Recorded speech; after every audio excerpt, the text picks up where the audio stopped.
اس کے بعد سن 8 سے 1938 تک 30 برس، اب یہ ہے ان کا وہ دور جس میں اگرچہ انہوں نے شاعری کو جاری رکھا ہے، شاعری کی ہے، لیکن ساتھ ہی یہ بھی کہا ہے مرا یاراں غزل خانے شمردند، مجھے خامخواہ لوگوں نے شاعر سمجھ لیا ہے، غزل خاں سمجھ لیا ہے، اور شکوہ کیا ہے کہ ہر کسے از ظن خود شد یار من وز درون من نجست اسرار من، میرے بہت سے دوست بنے ہوئے ہیں، عقیدت مند ہیں، آتے ہیں، سب کچھ ہے، لیکن کوئی میرے اندر جھانک کر نہیں دیکھتا کہ اس کے اندر ہے کیا، وہ کیا چیز ہے جو مجھے بے چین کیے ہوئے، اس سے کسی کو دلچسپی ہی نہیں ہے۔ یہ جو دور ہے 30 برس کا، میرے نزدیک اس میں اقبال کی سب سے بڑی حیثیت یہ ہے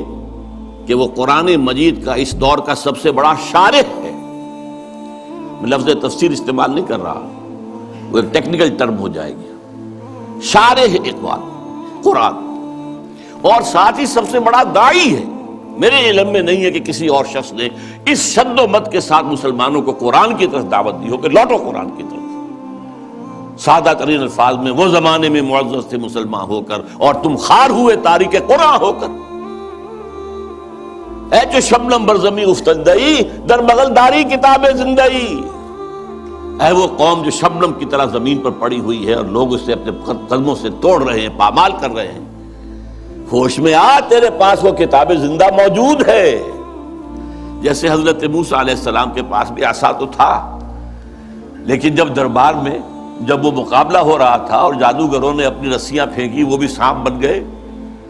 تو حضرت موسیٰ کے دل میں بھی خوف آ گیا، فَأَوْجَسَ فِي نَفْسِهِ خِیفَةً موسیٰ، یہ بربنائے طب بشری ہے، اس طرح کی چیز کا معاملہ انبیاء کی عصمت کے منافی نہیں ہے، بربنائے طب بشری ہے کہ میرا معجزہ بھی تو یہی تھا نا جو اللہ نے دیا تھا کہ میرا عصا جو ہے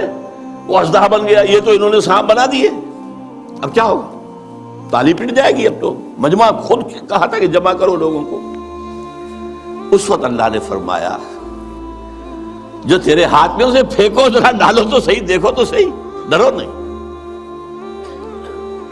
وہ جب ڈالا ہے اور اس نے وہ سارے ہڑپ کر لیے، اس جو بنا وہ اژدہا، وہ جو جتنی بھی بنی تھی وہ بظاہری وہ سانپ، وہ سب کے ساتھ ہڑپ کے اب سجدے میں گر پڑے ساجدوں کر، القی السحرۃ ساجدین۔ اسی طرح یہ امت آج اگرچہ موجود ہے، عصائے موسوی بغل میں ہے، سانپوں سے ڈر رہے ہیں، در بغل داری کتاب زندئی، اے جو شبنم بر زمیں افتندئی۔ میں تفصیل میں نہیں جا سکتا، میری ایک کتاب ہے علامہ اقبال، اور اس میں نے تفصیل سے علامہ اقبال کے شارح قرآن ہونے کے اعتبار سے میں نے انہیں رومی ثانی قرار دیا۔ رومی کے بارے میں حضرت جامی رحمہ اللہ نے جو اشعار کہے تھے، مثنوی مولوی معنوی ہست قرآن در زبان پہلوی،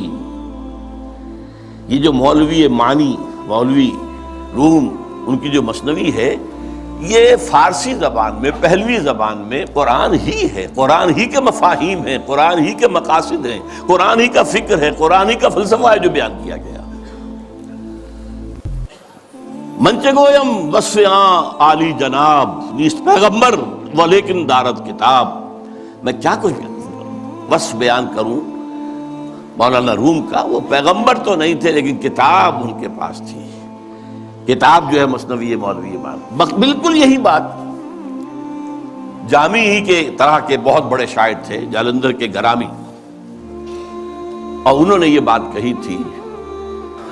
در دیدہ مانی نگراں حضرت اقبال، پیغمبر یہ کر دو پیغمبر نہ تو آشد۔ جو لوگ معنی پر نگاہ رکھتے ہیں، جو لوگ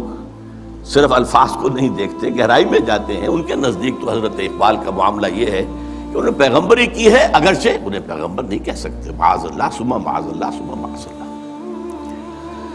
بہرحال یہ میرے نزدیک 1908 کے بعد سے لے کر ملت کے احیاء کا نعرہ، ملت کے احیاء کی نوید جاں فضا،